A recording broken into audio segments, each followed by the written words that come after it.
Hi everyone, thank you guys for tuning in.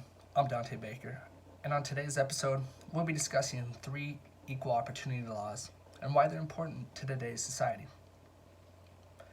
The three equal opportunity laws I'll be discussing are the Title VII of the Civil Rights Act of 1964, the Age Discrimination Employment Act, and the Fair Labor Standards Acts of 1938. I think overall Title VII of the Civil Rights Act of 1964 is one of the most, if not the most important law in U.S. history. Before it was implemented, the U.S. went by Jim Crow laws. They were established to segregate races in every facet of life. President Kennedy and his successor, Lyndon B. Johnson, had a huge battle to get this enacted, but after winning by a vote of 73 to 27, it became an official law. This law is important in so many ways. Although racism was technically illegal, Jim Crow laws provided a way for racism to still be alive. The Title VII of the Civil Rights Act eliminated it the best it possibly could. The law states, according to the Employment Law for Business, that it prohibits discrimination in hiring, firing, training, promotion, discipline, or other workplace decisions on the basis of an employee or applicant's race, color, gender, national origin, or religion. Included in the prohibitions are discrimination in pay, terms and conditions of employment, training, layoffs, and benefits. The EEOC, or Equal Opportunity Commission, examines the cases and claims charged for Title VII. The EEOC helps create an ease that employees should not fear bringing a discrimination claim. They use what is called ADR, or Alternative Dispute Resolution.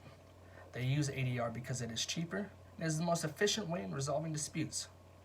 In 2016, the EEOC handled 15,800 claims. Another fun fact is that if the EEOC believes that you have a strong case, they have a 90% success rate for the cases that they handle. To make it even better, the employee can't fire you for bringing up a discrimination claim against them with the EEOC. This is called retaliatory discharge.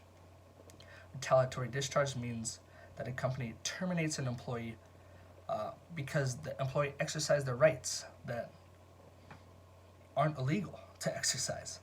With the law being in place and the EEOC helping to enforce it, it established and it set a standard and encouraged other laws to protect discrimination.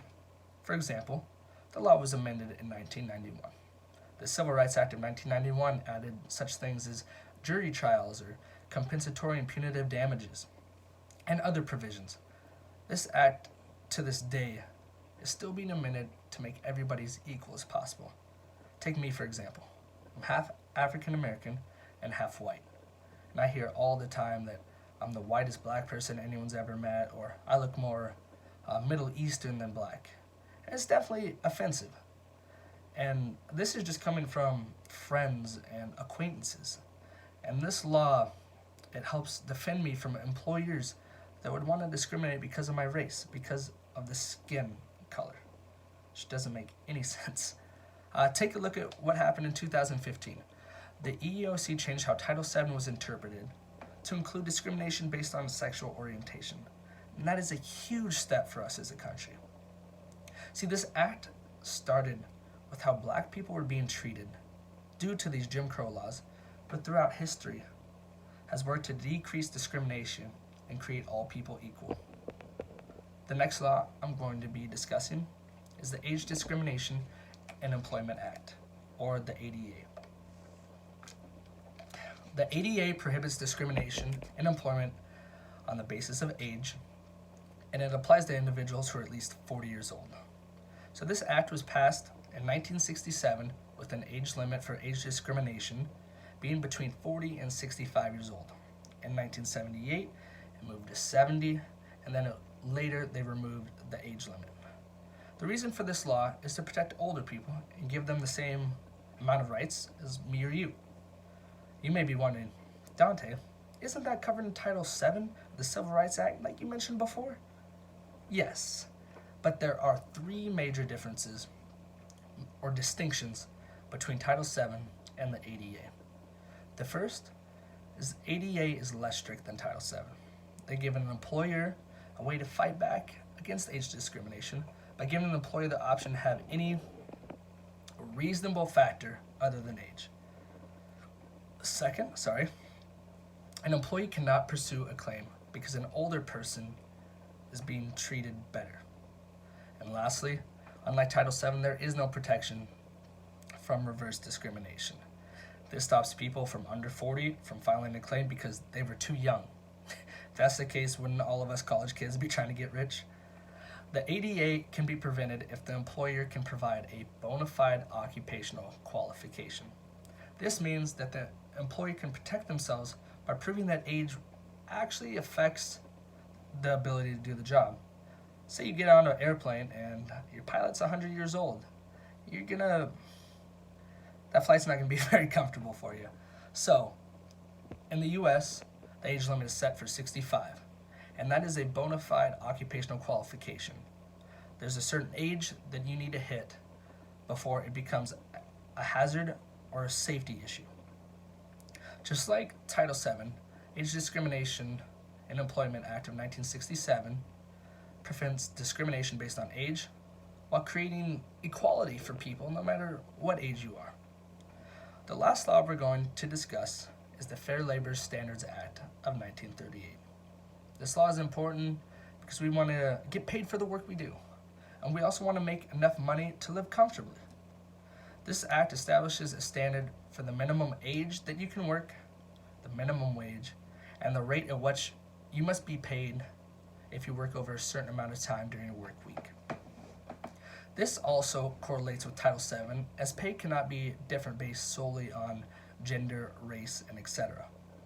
The FLSA is ran by the U.S. Department of Labor's Wage and Hour Division.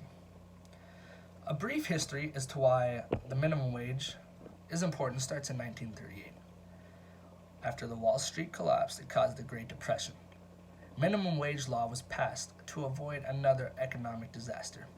It was believed that establishing a minimum wage would create sufficient enough money to live, or as Maryland adopted the term, living wage. And this was to prevent another economic catastrophe. Since then, the minimum wage has been steadily increasing. In 1938, it was 25 cents an hour. Do you imagine living on 25 cents an hour? Jump almost 70 years. In 2007, it's now a little over $5. In 2008, $6.55. And in 2009, $7.25. Now, the FLSA also regulates overtime.